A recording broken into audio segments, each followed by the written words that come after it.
Hello, everybody. Good evening. Dusty Baker here with your sports update for August the 10th of 2023. And needless to say, we've had a lot going on, of course, with the college football season on its way. We're getting very close. Okay. So, of course, today's the 10th. Let's not forget kickoff September the 1st as the UofL Louisville Cardinals. They'll be kicking off against Georgia Tech in Atlanta for the AFLAC kickoff game. And then following that, it's Kentucky. They will be taking on Ball State on the 2nd. So we're getting pretty close. Meanwhile, we also have high school football. That is even closer. Today is the 10th. They start on the 18th. So only 8 days away until the big show. We will just start, first of all, with that topic of high school football because St. Xavier has some unfinished business going into this season from last year. They faced a very tough male team in the playoffs. Things did not go according to plan for them in the end in the playoffs last year. So this time around, they're trying to get something done. And by something, I mean trying to win another championship in a year in which their coach could make a lot of history as well. I think we got a chance to have a good team. I hope we're going to be better in November than we are right now. It was an early exit in the playoffs for the Tigers a year ago. Right in the back of your mind at all times. I mean, it's definitely been motivating us a lot this offseason. But a new season means a new chapter for St. Xavier football. They're going to create their own legacy, so there's no reason for us to stay in the rearview mirror. Featuring an offense returning key weapons, including star quarterback Trevor Havel. Your offense is definitely reloaded very well. We've got more returning starters on offense.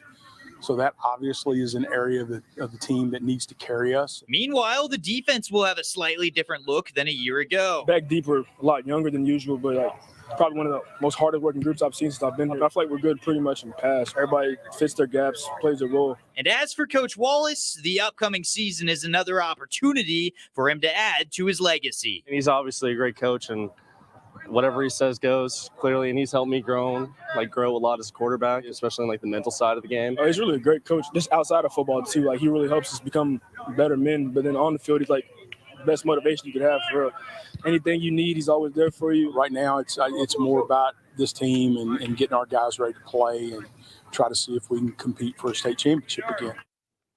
It should be a really exciting opportunity for them to open the season this upcoming week. They take on Floyd Central, so should be a good start to the season for them. As I mentioned here, so he's trying to make some history. Coach Wallace, at this point, he's got 346 wins in his career. He's going for 350, so shouldn't be too difficult, you would think, based off the resume, the history of the school, to get those additional 4 wins. So best of luck to St. X on a very solid upcoming season. Now, we could take a look all day at different angles of U of L and Kentucky. One thing that I just want to mention here really quickly is U of L has a lot to look forward to this upcoming season because this is a new squad. A lot of people are going to be curious. Okay, what is this outlook going to be like, specifically from the angle of, new team, new coach, a lot of transfers. Well, Kendrick Haskins caught up with Coach Brom and kind of discussed the idea that with camp now officially underway, they're on and finishing day 7. What does it mean to him having the opportunity to take over this program? And more importantly, are they ready? You've done everything that you could possibly do in the 5-6 months or so you've been the head coach here. And how ready are you to actually coach a game? Well, the talk is over. Now it's time to, go prove yourself. So, it's great to get camp started. Our guys are excited to get on the field. They put in a lot of hard work and time to try to be the best that they can be. And we want to provide that for them. So I think you got to utilize this month of camp, continue to improve and get better. You got to try to get guys healthy to game one as well along the way. You got to gel the new pieces together. So there's a lot of small pieces that tie together, but I do think it'll be fun to finally get on the field. The most important Brom on the staff, of course, is Brady. I mean, the players love him. All of us love him, of course. I mean, just to have him around and have that father-son bond with him, what's that like for you? Well, it's a lot of fun. He's a unique personality, really kind of the opposite of when I was growing up. I didn't say a word, and he will. He likes to talk. He likes to get around the players. He likes social media. He likes to be on the sidelines. He likes to recruit, but he likes to win as well. And I think, he knows where his talents are, and he wants to do great things and have some fun doing it. He lives over the office as much as me, if not more. Just a unique young man that, when you raise kids, you never know what they're going to turn out to be. And I've tried to grow as a parent and kind of let them do what they like to a certain degree and help that along. But he definitely loves what he's doing. The rivalry game, of course, is the most important game on the schedule. No matter what, you get it. How important is that rivalry game at the end of the season? Well, it's a goal every year. We set goals at the beginning of the year. We don't talk about them much, but of course, winning your rivalry game is one of those goals that we have to do. And it's not going to be easy. Kentucky's done a really good job. They've had our number recently. Fortunately, we get them at our home field, and you hope that your team learns how to compete. So we want to continue to do that and press forward. And obviously, when you build depth, that can happen a little bit better. But we need to go out and win that game. And it's not going to be easy, but anytime you get two fan bases like Kentucky and Louisville that know each other, sometimes live right across the street from each other, it's a lot of fun, and you want to try to get bragging rights. Want to try and get bragging rights. Well, we're going to go across the road to Kentucky, and a lot of the eyes will be focused on the quarterback position. Devin Leary, a transfer, will be coming over from NC State. Now, a year ago, he suffered a season-ending injury in which he ultimately sustained a torn right pectoral muscle. He would get surgery in the offseason, and now here he is in Kentucky and trying to take over an SEC program, and more importantly, a program with great expectations. And as a transfer first, you got to earn the respect of your teammates through your hard work. Devin is a very natural leader. From surgery to starter, Devin Leary is back on track. Now I could use my voice a little bit more, be more vocal, and just really, truly continue to earn the respect of all my teammates. After tearing his pectoral muscle against Florida State, Leary battles. Especially a season-ending injury, it really challenges you and tests your true love for the game. And his persistence is paying off. So here I am today, fully healthy, 100%. And now Leary finds himself in the SEC. Regardless of who you play in this league, everyone's coming for your head. Joining sides with offensive coordinator Liam Cohen. He's got a great way about him. He just has a really nice way of connecting with people, and he's a really high football IQ kid. One of the reasons why I came here, I wanted to develop and be the best possible quarterback I could be, and that starts with Coach Cohen, really. I just want to continue to learn from him. In his short time in Lexington, Leary is already leading the Cats in the right direction. From the minute I stepped on campus, they brought me in like I've been here the whole time. He's let his voice grow as camp has gone on, as spring went on, and I think his confidence is just improving, and he's getting that respect from the guys. Finding his voice and finding that leadership role to whatever level it goes to, it'll happen authentically in time. With his focus set on winning once again. I love this game, and I can't wait to just compete every day with all my brothers. Should be really exciting to watch Leary take over. And of course, while it's not necessarily a huge comeback story because a lot of eyes will be on him and he was one of the top transfers in this current class, it would be pretty remarkable to watch him come back the way that we kind of expect him to, taking a leadership role, being one of the best quarterbacks in the country. It's not far-fetched that any of those come true. We're going to transition here to Major League Baseball. So I get a message on Facebook from somebody that I had been friends with in the past in my time in Texas. And they were telling me that a fellow Texan was on the move and was coming near our territory. And by that, I mean headed to Cincinnati, so right down the road. And I was told that this was not an uncommon thing. In fact, he was doing this for every MLB stadium. So meet Bill Cerna, who is going to every single MLB stadium this year. And he's not just doing it in the year. He's doing it in a month. That is incredible. And also, by the way, for a good cause. While I'm doing this, I'm trying to raise awareness and donations for the PTSD Foundation. Bill Cerna is a Gray Star regional manager out of Dallas, and he's managing to watch a baseball game in all 30 MLB stadiums this month. The company I work for actually rolled out a sabbatical for tenured employees, and I qualified on the first years. On Tuesday, Cerna had made a stop at Great American Ballpark. Cincinnati's right up there because it's got a great background. You got the river right behind you. You got the riverboat stacks that are right there that shoot out the fire. It ranks up there in the top 5. And with his travels comes a good cause. My company is really involved with the PTSD Foundation. That's very near and dear to my heart. So I wanted to kind of combine the both and spread awareness. Using his journey as a way to assist veterans in need. There are cities I'm actually taking veterans with me. And educating others about PTSD. PTSD Foundation and Camp Hope is based in Houston, and that was where I started. And it wasn't planned that way. It just kind of worked out that way. So I took veterans to that first game. Today's the day, first day of the 30 and 30. I'm actually standing here at Camp Hope as I get ready to do my first leg of my trip, which can be here at the Houston Astros. Cerna, whose father and grandfather served in the military, is now doing his part to help out the cause. I sat next to a family with a guy that has a friend that's really struggling with PTSD, and it's kind of like I was put there for a reason to give him the information needed. By bringing America's national pastime to Americans that need it the most. And to be able to take these guys to a game and just let them enjoy a game and sometimes hopefully take their minds off things of their struggles and just get a good laugh.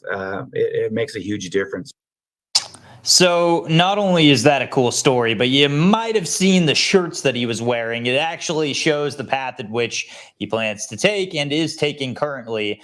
So today he was in Cleveland, had the early game day, saw a win, and now he's on the road again. And believe it or not, so today was stadium number 12. Today is day 11. And the reason why that happened, the reason why he's actually ahead of schedule is because on Friday, he went to a day game for the Cubs and then went to a night game for the Brewers. So needless to say, he's got this all planned out really well. It has been very special connecting with him, talking to him. We're going to get more updates from him as well from this journey because I just really, truly want to see him do this in 30 days. I think that is, you have to think about this. The coordinating, the struggle of planning all that out, and knowing that, traffic jams, car crashes, it just ways of being hindered along the road. You got to plan for the worst, right? So try to do this in 30 days is remarkable. And we hope he has a safe journey throughout his time on this trip and can't wait to see him on the other end. So really exciting stuff. And sticking with Major League Baseball as well. Today, Baseball America has released their top 100 prospects, and 4 of them are Cincinnati Reds that made the cut. Now, I'm going to start by saying this. MLB.com and Baseball America have this tendency to differ significantly on a lot of prospects, and you're going to see that with one particular prospect in this group. So, from the top, number 53 in baseball, according to Baseball America, is Rhett Lauder, who was the top pick for the Reds in this draft. Coming out of Wake Forest, broke almost, it feels like, every single Wake Forest pitching record. He is now the Reds' top prospect, according to Baseball America. MLB.com differs, though, because they believe the second-ranked prospect, according to Baseball America, is the Reds' top prospect, Noelvi Marte, who is right here in Louisville. MLB.com has him as a top 20 prospect. Baseball America has him as the 54th ranked prospect. So you can sit there, debate it all you want. These are very different results. And keep in mind, these are just humans ranking players and scouts ranking players based off what they see. Number 76 is Christian Encarnacion Strand, who is currently with the Cincinnati Reds. We had him here for a short time in Louisville. A lot of people thought he might get the call sooner than when he did.